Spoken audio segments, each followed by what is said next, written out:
Hello everyone and welcome to the analysis of game number 7. What I'll do in this video is I'll go over all the crucial moments in the game. Also, if you haven't seen the game already, click above somewhere here. So what happened in the game was we got a Scandinavian, pretty standard stuff. This is what I play.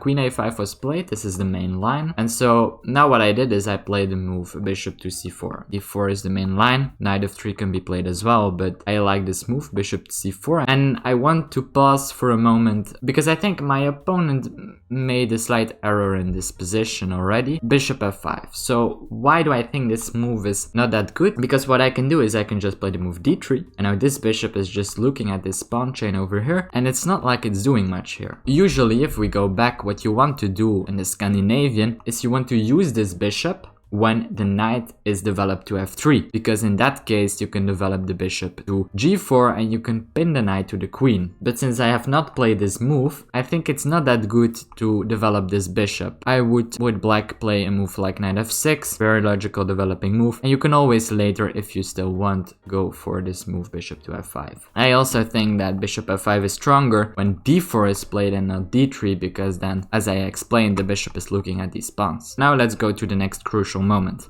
Bishop f5, d3, c6, very logical. In some scenarios I'm threatening after the move bishop to d2 to play a move like knight to d5, attacking the queen, and this can be a little bit awkward for black. The black queen wants to make sure that she can always go back to one of these squares. And this is exactly what happened. So bishop to d2, e6, queen to e2. I want to castle long. And now I think my opponent played very much his first mistake in the game. He played the move bishop to b4. Why is this not a very good move? Well, for different reasons. The first one being that he allows me this move, which I didn't play in the game, to move g4. And I'm just hitting his bishop. And so let's play just g4. He has to go back, bishop to e6. Now this is already a little bit awkward for him. I can always play the move h4 and this bishop is a little bit cramped. But overall, why is this move not so good? Is because this bishop is way better than this knight. So at any moment I can play the move a3, but after a3 he can't really take, because then I not only get the bishop pair, but in actual fact he just gave up his good dark square bishop. Why is this his good bishop? Because the pawns are on the opposite color of the bishop, which means that this bishop is his good bishop. This guy, he wants to keep more safe, so he would want to put this guy more on e7 or on d6. It's not doing much here on b4, because at any time, as I said, I can play the move a3, and then he will just need to go back. He can't take, as I said,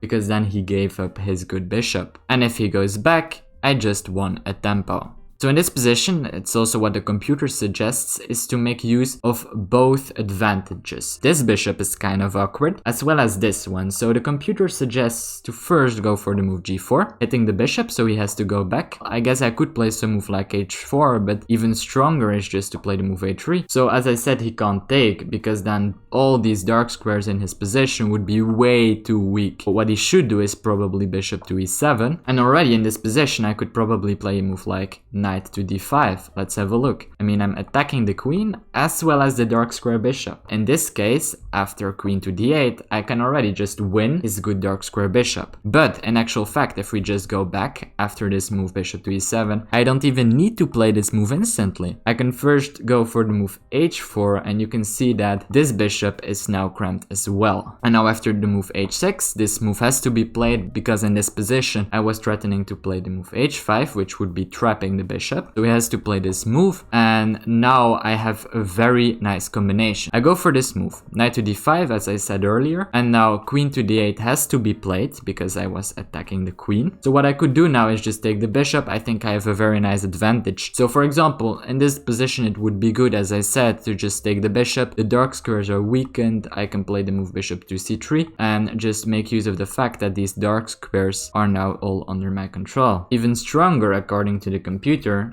and this is really just crushing for me, is just to play the move knight to f4. I'm hitting this bishop, and not only that, because if he would take, I would get access to this very key point in his position. He'd have to play some move back with his bishop, bishop to h7, but then already I have just ideas of just sacking on e6, which would be very strong. But also I could just play a developing move, let's say knight to f3. Black just lost all of his time with this queen, with this bishop, and with that one. And in the time being, I've just developed all of my pieces. So I think this makes it clear why this move isn't that good. I could have played both g4 and a3, which would have been completely crushing. I was like, okay, let's just castle because this was my plan, and I have still a very good position. So knight to f6, and in this position I played the move h3, which is also just a little bit slow. I mean, if we just go back, so now 2 pieces of black are looking at this square and only 1 piece by me, by white. So if I wanted to play the move g4, I had to play the move h3, which I did in the game because I wanted to go for this plan. But even stronger would have just been to play the move a3. Actually, just the same as I said earlier, another great move would have been to just develop my pieces first.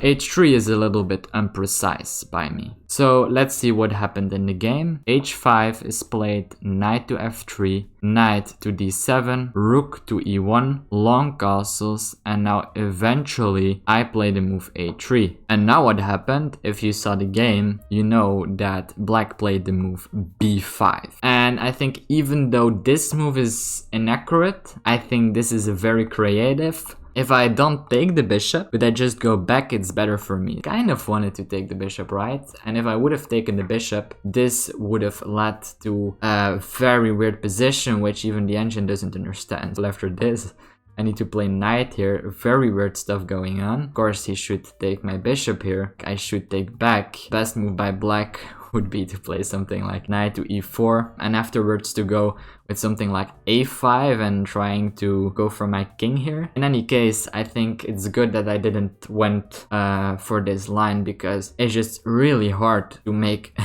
an accurate evaluation in this position. So what I did in the game is I played the move bishop to a2, and now basically he had to take my knight. Because if he doesn't take my knight, he doesn't only lose time, but I always have these ideas of coming in with my knight as well as attacking the queen, which can be very annoying for him. What happened in the game was bishop takes, and queen to b6. Now I thought for a really long time, and I finally came up with this move, knight to g5, which is, I have to say, it's not a bad move, but it's a little bit inaccurate. I think better would have been what I actually played in the game a little bit later, to go for this move, queen to d2, and just threatening this move. And it's a really simple tactic. It's kind of cheap, I have to say, but it's also pretty annoying because I'm actually threatening to not only win this rook, but also if one of these pieces move, I'm threatening to just control these dark squares, which are for black a little bit awkward since he hasn't that much control over these dark squares because he just lost his dark square bishop. Another move then, queen to d2, would have been to go for an idea which I kind of saw, but I didn't know how to execute it. I saw that I kind of wanted to go for the move f4 and f5, and I wanted to open up his position because if I can open up these pawns, my bishops will be very strong. While now this bishop is looking at this pawn chain. So for me it would be awesome to be able to play this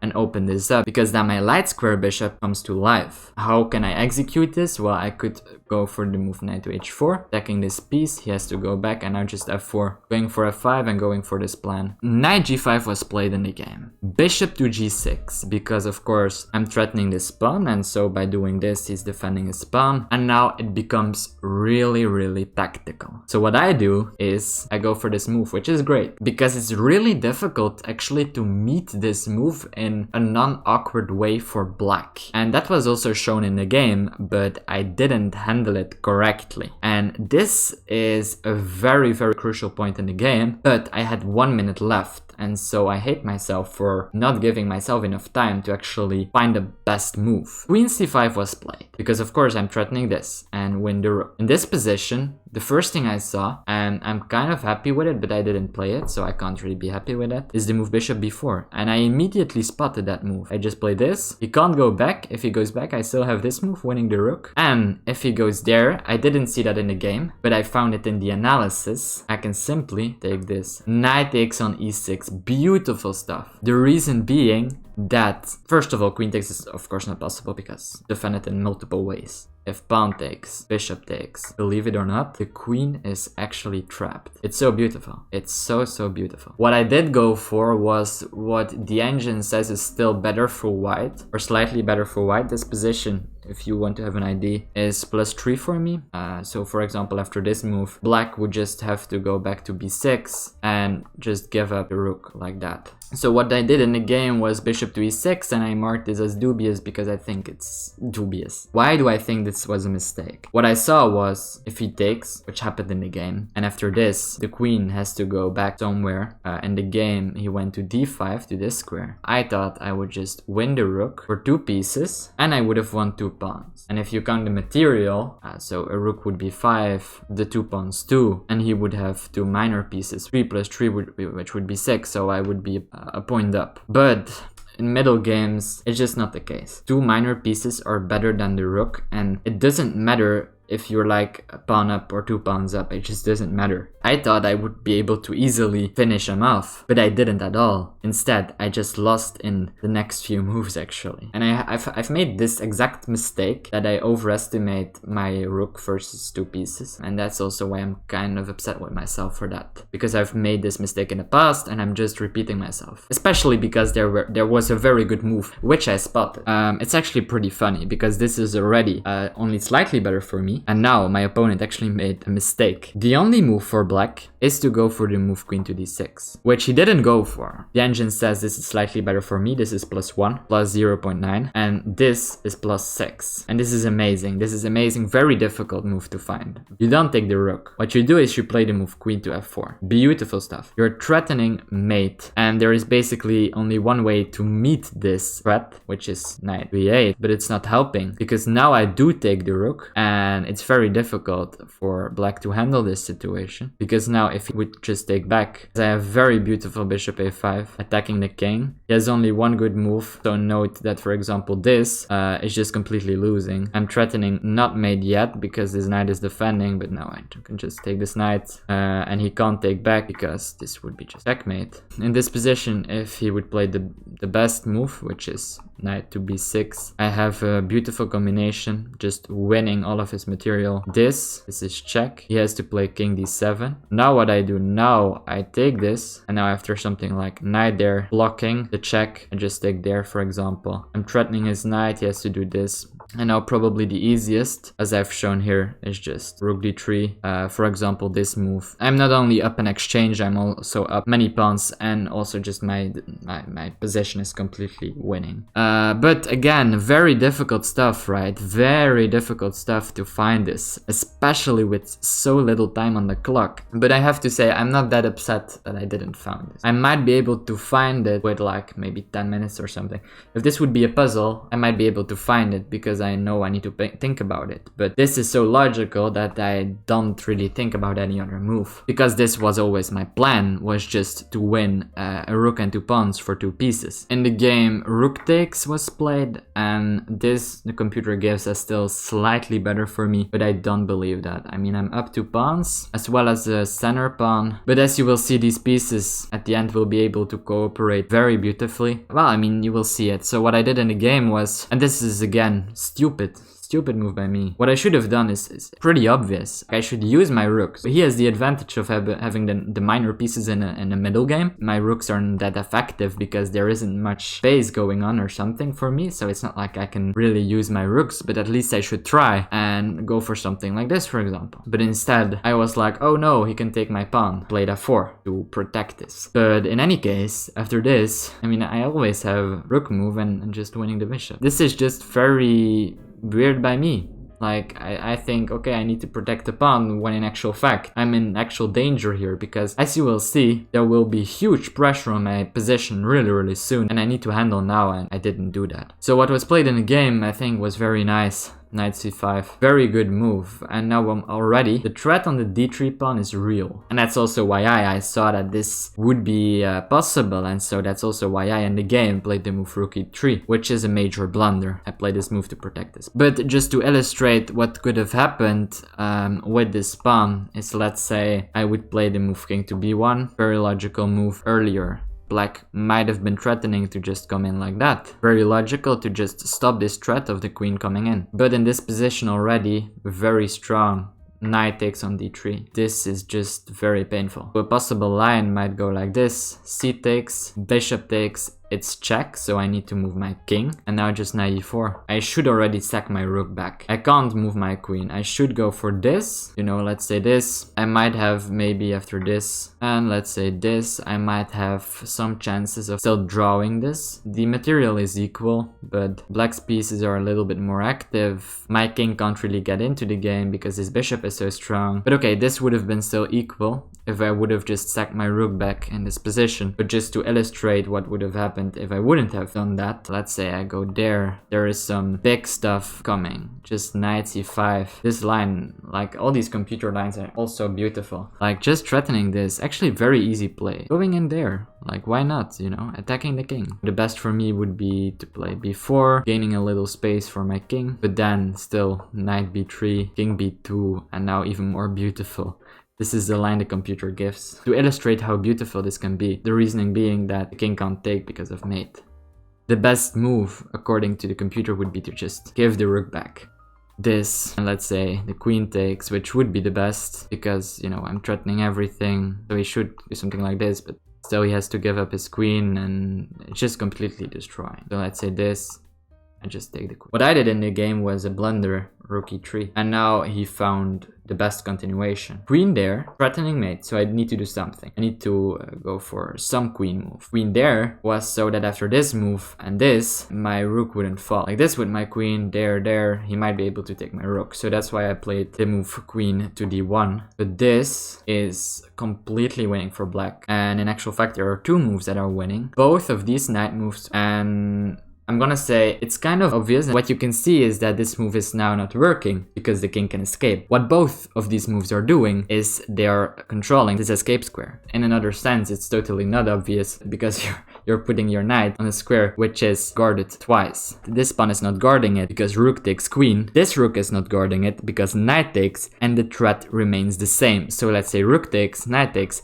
I'm still controlling the square and I'm still threatening mate, and there is no way to defend this. The only way to prolong the execution would be to play the move b3 or b4. After both of these moves, I can simply win this piece. This will be very soon checkmate. I mean, I'm down 2 pieces. But anyway, I also saw that this would be a possibility, which is true, but it's obviously not the main threat. The main threat is this, checkmate.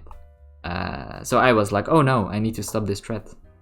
Because he will win my rook, and he was like, oh no, I'm winning your king. That's what happened in the game, and yeah, I don't need to tell you that I was pretty upset after this. But I'm glad I analyzed this game. Another thing I learned is that I just need to give myself more time. I don't know if I would have been able to improve much on this game if, let's say, I had 5 more minutes in the end, for example. In any case, I just need to give myself more time to at least give myself the chance to find these moves. And with only a minute or like even a few seconds on the clock, it's not gonna happen. Okay, so that was it. I mean, I hope you enjoyed, you learned something from this. Okay, so I'm now editing this video and I thought I looked really depressed and everything. So I just wanted to do the outro right now, which is even more awkward, but okay. I hope you enjoyed this video, and I hope to see you in the next one. Bye.